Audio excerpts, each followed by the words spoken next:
Hello everyone, আসসালামু আলাইকুম। Welcome back to Rabbi's online grammar school. আশা করি সবাই ভালো আছেন। প্রতি পর্বের মতো এই পর্বেও আমি নতুন একটি গ্রামার আইটেম নিয়ে হাজির হয়েছি। আজকের আলোচনার বিষয় হচ্ছে ক্লজ এবং সেন্টেন্স। মাধ্যমিক লেভেল এবং উচ্চ মাধ্যমিক লেভেলে গ্রামার করতে গিয়ে বিশেষ করে transformation, completing sentence, right forms of verb, এই আইটেমগুলো করতে গেলে আমরা প্রায় সময় শুনে থাকি যে এইটা প্রিন্সিপাল ক্লজ, এইটা সাবঅর্ডিনেট ক্লজ, এবং এই ক্লজ থাকলে এটা হবে, ওই ক্লজ থাকলে এটা হবে। কিন্তু এই ক্লজ সম্পর্কে যাদের আইডিয়া নেই তারা হচ্ছে ওই প্রশ্নগুলোর ক্লজ রিলেটেড ওই প্রশ্নগুলোর অ্যান্সার কিন্তু আমরা সঠিকভাবে করতে পারি না। আমি আজকে এই পর্বে দেখাবো যে ক্লজ কি, ক্লজ কত প্রকার এবং কি কি, আর আমরা কিভাবে একটি বাক্য থেকে আমরা কিভাবে ক্লজকে আইডেন্টিফাই করব যে কোনটা কোন ক্লজ। সো শুরু করা যাক।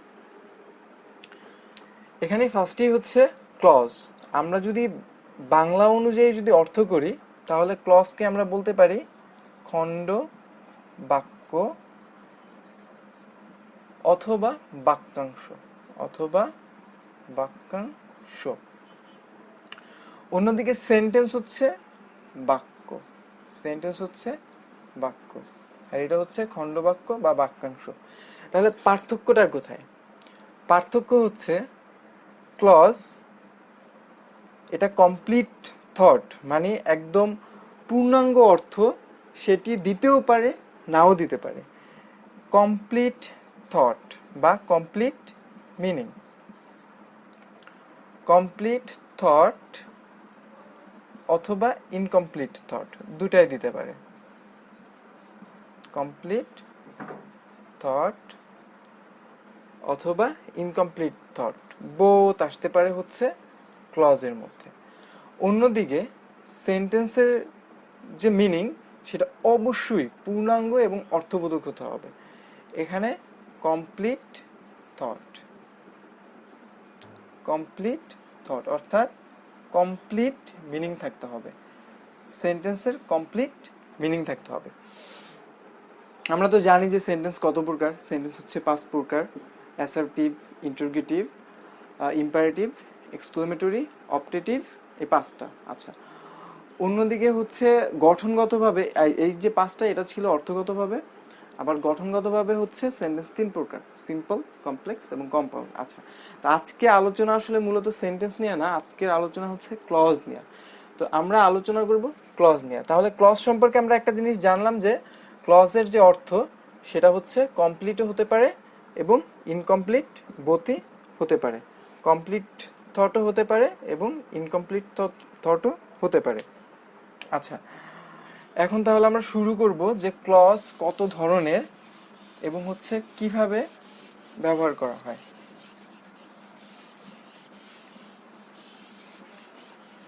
আচ্ছা, তাহলে ক্লজ ক্লজ হচ্ছে কি খণ্ডবাক্য। আমাদের দেশে যে বইগুলো পাওয়া যায়, প্রচলিত যে ব্যাকরণ বইগুলো আছে, সেখানে ক্লজকে 3টা ভাগে ভাগ করা হয়েছে। একটা হচ্ছে প্রিন্সিপাল ক্লজ, সাবঅর্ডিনেট ক্লজ এবং coordinate clause. Principal clause, subordinate clause এবং কোঅর্ডিনেট ক্লজ। কিন্তু আমার মনে হয় যে শেষের যে ক্লজটি, কোঅর্ডিনেট ক্লজটি আসলে আমাদের দরকার পড়ে না, কারণ দুইটা প্রিন্সিপাল ক্লজ মিলেই কোঅর্ডিনেট ক্লজ হয়। আচ্ছা, আমি দেখাচ্ছি।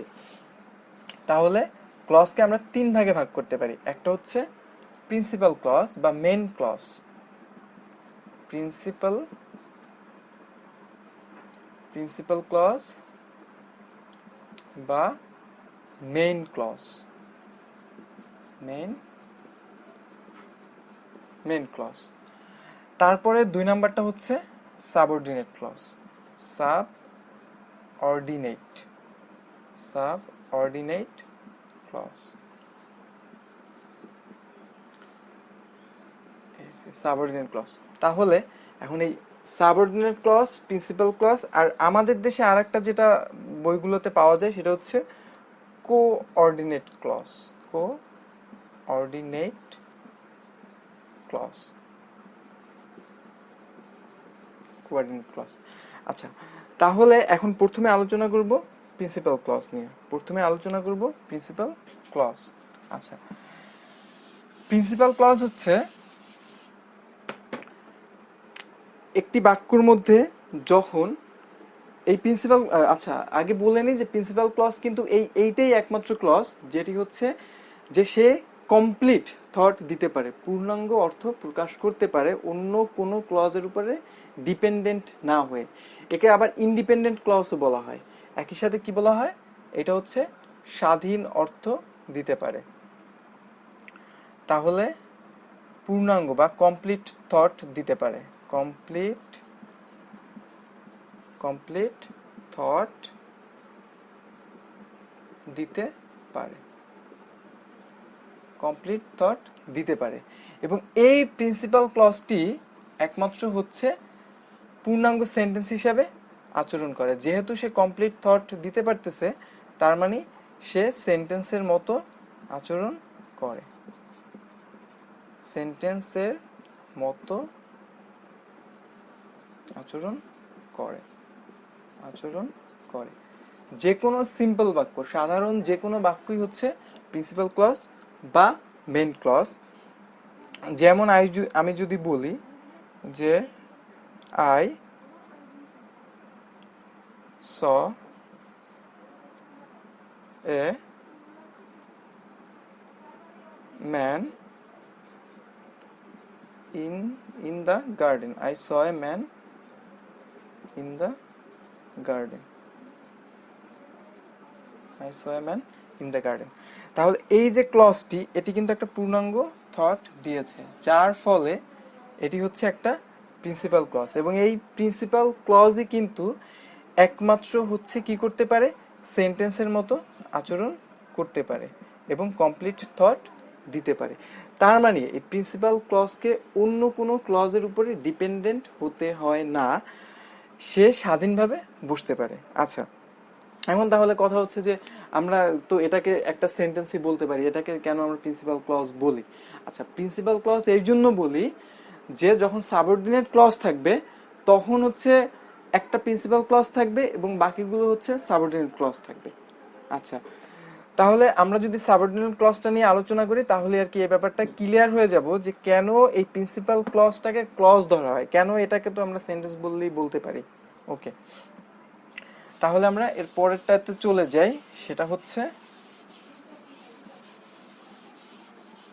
Principal clause. আচ্ছা, প্রিন্সিপাল ক্লজে আরেকটু জিনিস দেখায় যে এটার স্ট্রাকচারটা হচ্ছে সাধারণত আমাদের এভাবে থাকে, সাবজেক্ট প্লাস ভার্ব, ওকে, সমান সমান এটা কি হয়, কমপ্লিট মিনিং, কমপ্লিট থট বা মিনিং, কমপ্লিট থট বা মিনিং। ওকে, সাবজেক্ট প্লাস ভার্ব এবং এটা সমান সমান কমপ্লিট মিনিং, তাহলেই এটা পুরোটা হয়ে যাবে প্রিন্সিপাল ক্লজ। ওকে, আচ্ছা, তারপরে আমরা শুরু করব সাবঅর্ডিনেট ক্লজ।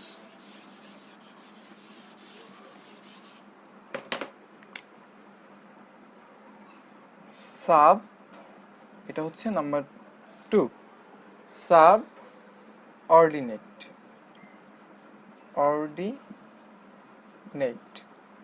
সাবঅর্ডিনেট, আবার এটাকে ডিপেন্ডেন্টও বলা হয়। কি বলা হয়? Dependent clause.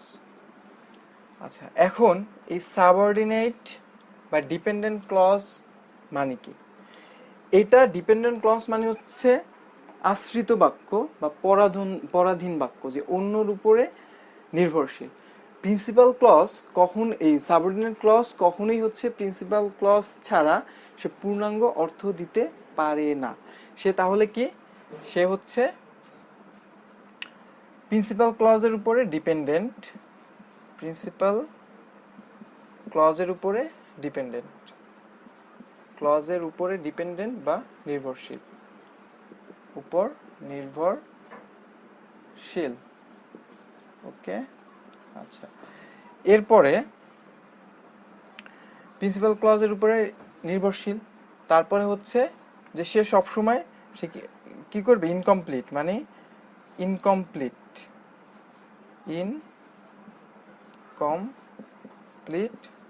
থট বা মিনিং,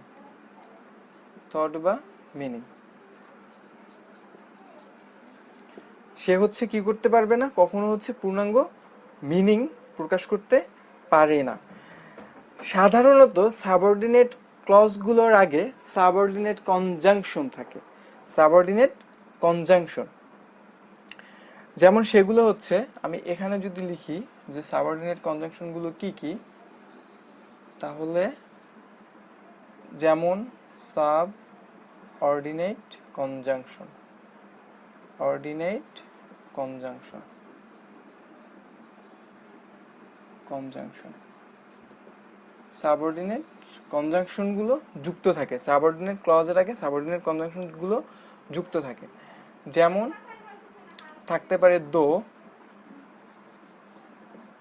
দো অর্থ যদিও। তারপরে থাকতে পারে ইফ মানে যদি। তারপরে থাকতে পারে অ্যাজ যেহেতু, অ্যাজ যেহেতু। তারপরে থাকতে পারে লেস্ট, তারপরে as if, since, as though, এরকম আরো অনেকগুলো সাবঅর্ডিনেট কনজাংশন আছে। এগুলো সাধারণত কি হয় যে এই সাবঅর্ডিনেট ক্লজের আগে যুক্ত থাকে। আচ্ছা, তাহলে আমি যদি এখানে একটা এক্সাম্পল দিই, আমরা এভাবে এক্সাম্পল দিতে পারি। আমি খুব সহজ একটা এক্সাম্পল দিব, যেমন আমি দেখাবো, সেটা হচ্ছে ইফ দিয়ে। ইফ, ইফ এটি কি? এটি হচ্ছে একটা সাবঅর্ডিনেট কনজাংশন। এটি হচ্ছে সাবঅর্ডিনেট অর্ডিনেট কনজাংশন। তাহলে এইটা আগে থাকবে, কনজাংশন, সাবঅর্ডিনেট কনজাংশন। তাহলে আমি যদি লিখি এখানে ইফ ইউ কাম, আমি বোঝার জন্য খুব সহজ একটা উদাহরণ ব্যবহার করতেছি যে ইফ ইউ কাম, কমা দিয়ে I will go. If you come I will go. তাহলে এখানে কি হবে? এখানে হচ্ছে দেখা যাক যে এই যে ক্লজটা, এটার অর্থ হয় যদি তুমি আসো। এটার অর্থ কি হয়? যদি তুমি আসো আমি যাব। এখন আমি যদি থট বা মিনিং এর দিকে চিন্তা করি, এটি কিন্তু পূর্ণাঙ্গ। আমি যাব, আমি যাব, আমি যাব। এখানে কিন্তু আর কোনো কিন্তু বা কোনো প্রশ্ন বা কোনো কিছুই কিন্তু থাকে না। এটা কিন্তু কমপ্লিট একটা মিনিং যে আমি যাব। ঠিক আছে? আচ্ছা, কিন্তু এখানের মিনিংটা কি হয়? এখানে হবে যে যদি তুমি আসো, যদি তুমি আসো। তাহলে এই যে যদি তুমি আসো, এখন ধরা যাক এই যে আমি যাব, আমি যাব, তাহলে আমি যাবোটা যদি বাদ দিয়ে দেই, তাহলে এটা শুধু এখানে থেকে যায় যদি তুমি আসো, যদি তুমি আসো। So what? যদি তুমি আসো তাহলে কি? যেহেতু এইটা কি করতেছে, এই ক্লজটার উপরে ডিপেন্ড হয়ে এই ক্লজটাকে অর্থ প্রকাশে সাহায্য করতেছে। এই ক্লজটার উপরে সে কি? ডিপেন্ডেন্ট। এই ক্লজটা প্রিন্সিপাল ক্লজের উপরে ডিপেন্ডেন্ট। তাহলে এখানে এটি হচ্ছে সাবঅর্ডিনেট ক্লজ, সাবঅর্ডিনেট, এবং এটি হচ্ছে প্রিন্সিপাল, এটি হচ্ছে প্রিন্সিপাল ক্লজ। আচ্ছা, এরকম যদি আমি আরেকটি উদাহরণ দিই, তাহলে সেখানে হবে, যেমন দিতে পারি যে I could not attend the meeting. I could not attend the meeting as I was ill. As I was ill. তাহলে এটি হচ্ছে এখানে সাবঅর্ডিনেট কনজাংশন। এই যে সাবঅর্ডিনেট কনজাংশন, তাহলে এই যে ক্লজটা, এইটার আগে সাবঅর্ডিনেট কনজাংশন যুক্ত আছে। আর এই যে ক্লজটা, এটি কিন্তু স্বাধীন। এই ক্লজটা হচ্ছে একদমই স্বাধীন, যে I could not attend the meeting, আমি মিটিংয়ে যোগদান করতে পারিনি যেহেতু আমি অসুস্থ ছিলাম। আচ্ছা, এখন তাহলে এই ক্লজটা কিন্তু এটার উপরে নির্ভরশীল। এখন এই জন্যই যখন দুইটা ক্লজ থাকবে তখন একটা ক্লজ যেহেতু স্বাধীন থাকে তাহলে এই ক্লজটাকে হচ্ছে প্রিন্সিপাল ক্লজ বলা হয়, যার জন্য হচ্ছে এই প্রিন্সিপাল ক্লজটা একই সাথে যখন সিঙ্গেল বসে তখন একটা সেন্টেন্স হিসাবে সে ব্যবহৃত হতে পারে, একটা সেন্টেন্সের মর্যাদা পায়। কিন্তু যখন একই সাথে বসে তখন হচ্ছে বোথ, এইটা এবং এইটা মিলেই হচ্ছে একটা সেন্টেন্সের মর্যাদা পায়। আচ্ছা, এরপরে হচ্ছে আরেকটি যে ক্লজ আছে আমরা সেটি দেখাবো, সেটি হচ্ছে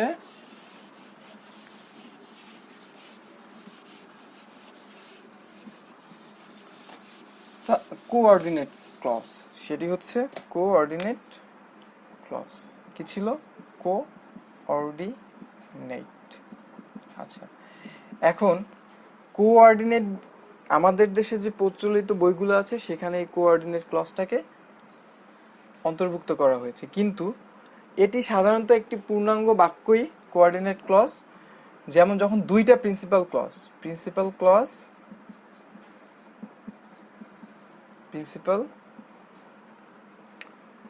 ক্লজ প্লাস একটা কোঅর্ডিনেট কনজাংশন থাকে, কোঅর্ডিনেট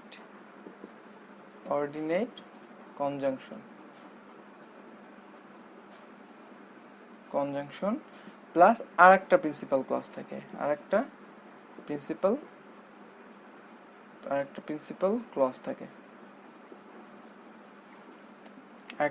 ক্লজ। যেমন সেই ক্লজ এগুলো কি কি, কোঅর্ডিনেট কনজাংশন গুলো কি কি?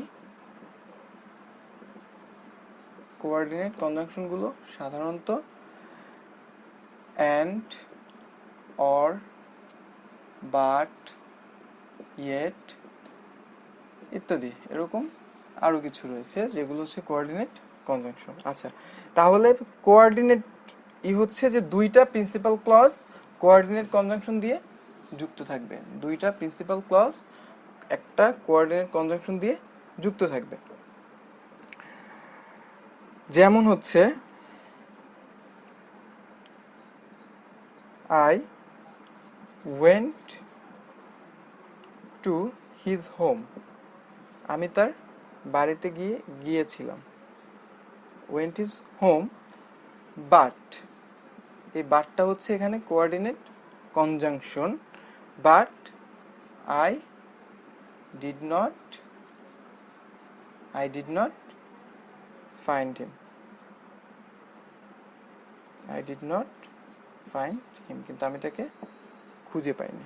ওকে, I went to his home but I did not find him। এখানে এটাও লেখা যায় যে I went to his home but he was not there, কিন্তু সে সেখানে ছিল না। আচ্ছা, তাহলে আমরা জানলাম যে প্রিন্সিপাল ক্লজ হচ্ছে যে ক্লজটা একদম স্বাধীন এবং এই ক্লজটা যখন একা বসে তখন সে নিজেই একটা সেন্টেন্স। প্রিন্সিপাল ক্লজ যখন সে একা বসে তখন সে নিজেই একটা সেন্টেন্স। অন্যদিকে সাবঅর্ডিনেট ক্লজ হচ্ছে যে কিছু কনজাংশন থাকে, যেমন দো, অলদো, ইফ, অ্যাজ, এরকম আরো অনেকগুলো সাবঅর্ডিনেট কনজাংশন আছে, যে কনজাংশনগুলো যখন কোনো বাক্যে বা ক্লজ এটাকে যুক্ত হয় তখন সেটি সাবঅর্ডিনেট ক্লজ হয়ে যায়। ঠিক আছে, এইটি প্রিন্সিপাল ক্লজের উপরে, সাবঅর্ডিনেট ক্লজটি প্রিন্সিপাল ক্লজের উপরে ডিপেন্ডেন্ট না হয়ে কখনো পূর্ণাঙ্গ হতে পারে না। ঠিক আছে, অন্যদিকে কোঅর্ডিনেট ক্লজ হচ্ছে যে দুইটা প্রিন্সিপাল ক্লজ কিছু কোঅর্ডিনেট কনজাংশন, এগুলো হচ্ছে কনজাংশন, যেমন অ্যান্ড, অর, বাট, ইয়েট, এরকম কোঅর্ডিনেট কনজাংশন দিয়ে দুটি প্রিন্সিপাল ক্লজ যখন যুক্ত থাকে সেটি হচ্ছে কোঅর্ডিনেট ক্লজ। সো আশা করি যারা এতক্ষণ টিউটোরিয়ালটি দেখলেন তারা হচ্ছে বুঝতে পেরেছেন। যদি কোনো প্রশ্ন থাকে তাহলে অবশ্যই কমেন্ট সেকশনে কমেন্ট করবেন, এবং যদি আমাদের চ্যানেলটিকে এখনো সাবস্ক্রাইব না করে থাকেন তাহলে চ্যানেলটিকে সাবস্ক্রাইব করবেন এবং বেল আইকনটিতে ক্লিক করে আমাদের সঙ্গেই থাকবেন। দেখা হবে অন্য কোনো ভিডিওতে অন্য কোনো গ্রামার নিয়ে। আল্লাহ হাফিজ।